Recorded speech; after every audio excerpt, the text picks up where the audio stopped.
D'abord, ce discours du chef de l'État à la nation à l'occasion du 62e anniversaire de l'accession de la République démocratique du pays à la souveraineté nationale et internationale. Le chef de l'État qui place la sécurité nationale au rang de ses priorités absolues a réitéré son serment constitutionnel de maintenir l'indépendance et l'intégrité territoriale ainsi que sauvegarder l'unité nationale. Félix Tshisekedi a appelé les Congolais à rester sur la voie de la sagesse héritée des pères fondateurs pour bâtir ensemble un grand et beau Congo.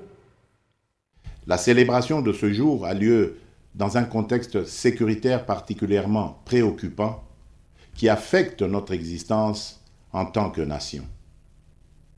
Comme nous le savons,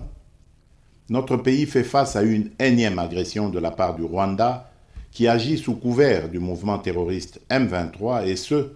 en violation de tous les accords et traités internationaux. À ce sujet, garant de l'unité et de la cohésion nationale, je réitère mon serment constitutionnel de maintenir l'indépendance et l'intégrité territoriale et de sauvegarder l'unité nationale. Je rassure le peuple congolais, dans toute sa diversité, que je ne ménagerai aucun effort pour que la paix et la sécurité soient rétablies et que les agresseurs soient repoussés hors de notre territoire. Dans le même sens, j'appelle chacun de nous à considérer l'intégrité de notre territoire comme une question vitale pour laquelle nous n'admettrons ni transaction ni compromission. C'est ici le lieu de rappeler que notre option pour la paix et notre sens de relation de bon voisinage ne constituent pas une faiblesse. Les Congolais, peuple épris de paix et de justice, n'accepteront aucunement d'être agressés constamment. Pour imposer cette paix que nous appelons de tous nos vœux,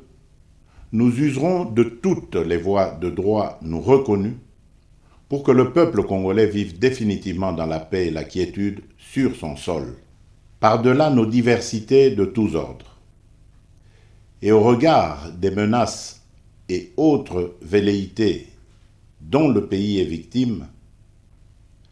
ce 30 juin à la saveur si particulière est une date qui doit absolument nous rassembler, symboliser et galvaniser notre serment de vivre ensemble, unis par le sort et dans l'effort,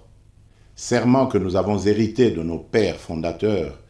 et que nous devons, à notre tour, vertueusement transmettre aux générations futures.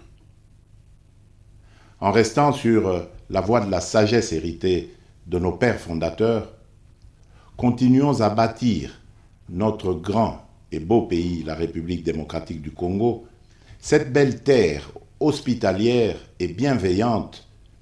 qui fait battre continuellement la chamade à nos cœurs, pour ainsi donner une allure forte à notre existence collective, à notre destin commun et à notre unité nationale.